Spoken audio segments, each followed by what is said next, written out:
Grace Ashcroft is a peak protagonist, and I won't let anybody tell me otherwise, homie.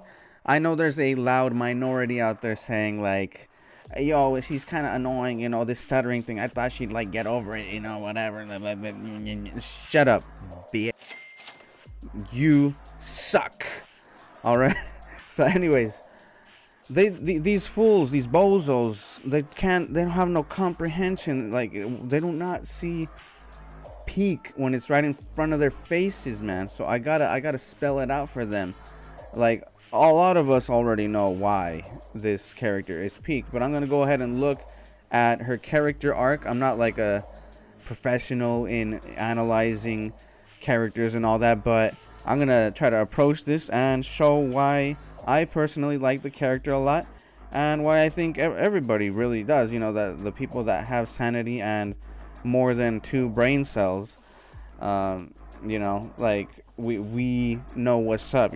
All right, so let's look at who is this peak in front of us that we're looking at right here. So Grace Ashcroft is an intelligence analyst. She works for the FBI, and she hit the keys. She does reports and stuff like that, maybe some investigations and stuff like that, you know what I'm saying? But it's not necessarily very combat intensive. Of course, she had her training and has that piece on her, she's got that sauce, but yeah, she's not in there throwing hands and all that, you know what I'm saying? Like regular police officers and things like that.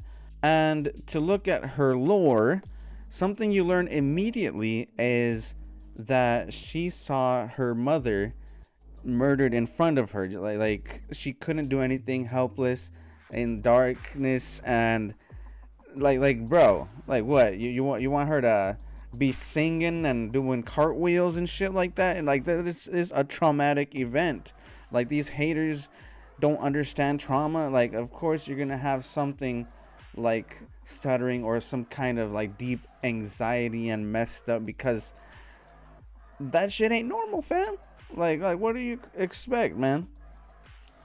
And moving forward, the thing that I absolutely respect about her character is that, in spite of that traumatic event, she chose a job like working with the FBI that deals with investigating criminal activity and things of that nature.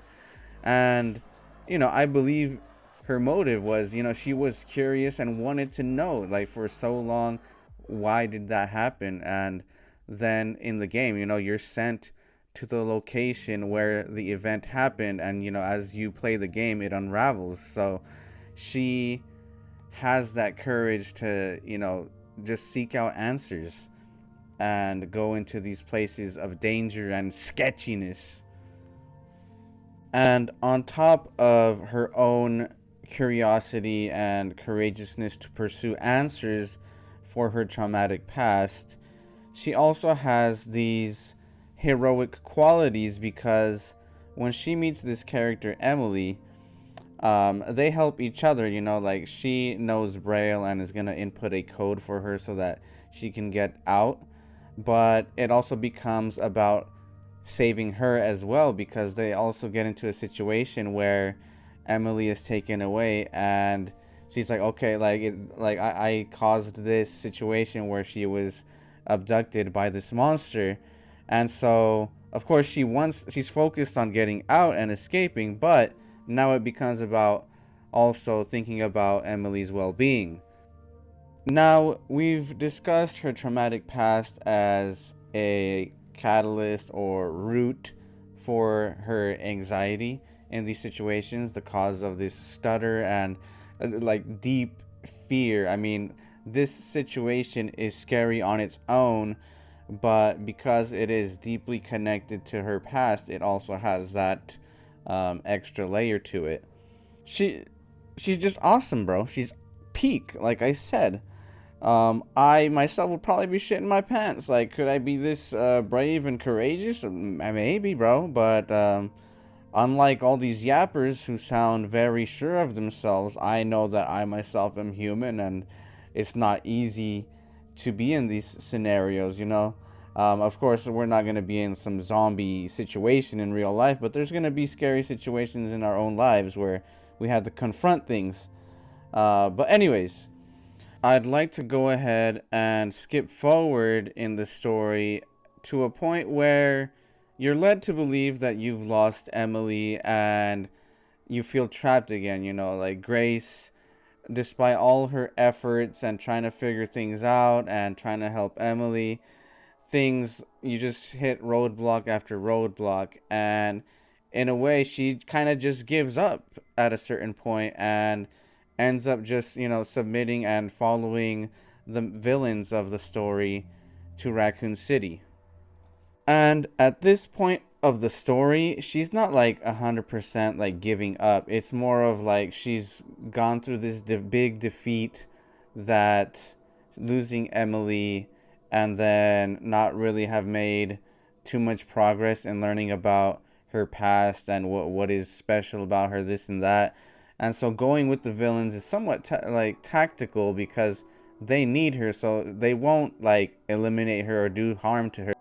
And so I think it's at this point that we do see a shift. Like, she went from very timid and scared, and of course she's still kind of like anxious and nervous, scared about the situation, but she seems way more calm in Raccoon City because she's trying to absorb the information, what it is, you know, anything, making sense of what any of this is, then finally returning with a newfound conviction to stop the villains from obtaining some kind of virus or whatever they want to do, right?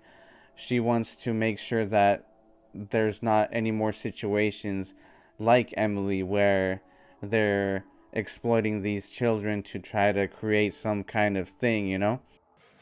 To conclude my ideas, summarize everything, Grace Ashcroft is a character that is very human. All these qualities are things that we ourselves may go through. I mean, not every Resident Evil character can be like a caricature of awesomeness. And even, like, for example, even someone like Leon started as a rookie and didn't know what was going on and was like having his own struggles, and you see his growth throughout his games. But Grace, she is just more grounded and just like I don't know what the best word is, but I want to say regular. She isn't all powerful, throwing kicks or doing all kinds of acrobatic awesome things, but she still is very much capable. She goes forward no matter what, even throughout all these obstacles and the failures and losses.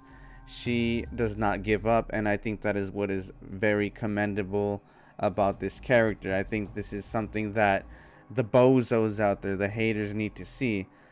And finally, at the end of the game, I was just so happy to see that Emily did survive. And I mean, look at her. She's like shining here. Like, finally, she has someone that is basically like family again. She has someone to take care of and be with. And, you know, she's not alone anymore. And that makes me very happy to see her thriving, bro. So yeah, I don't know. It's just wonderful. Awesome protagonist. Great to see her character arc, her overcoming her obstacles and stuff, and, you know, a happy ending. Like, I actually did not expect them to save Emily. I thought we were just gonna get that tragic storyline, but thank you, Capcom.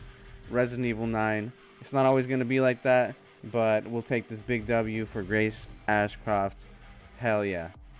Anyways, that's all for this video. I am very excited whenever they do get the DLC going, because this ending credit scene is just like, yo, like, what are they cooking? What is down there? And I'm gonna make a video about my own theories of that. So yeah, you can look forward to that. I'm gonna be doing a lot of Resident Evil 9 content, and in general on this channel I'll be doing what do you call it, variety, just stuff I like. I'm currently going through insanity mode in RE9, so you could look out for that. Also, look out for my Twitch. That thing is in the description. Check out my stream, blah blah blah. But yeah, anyways, y'all have a good one, and see you in the next one.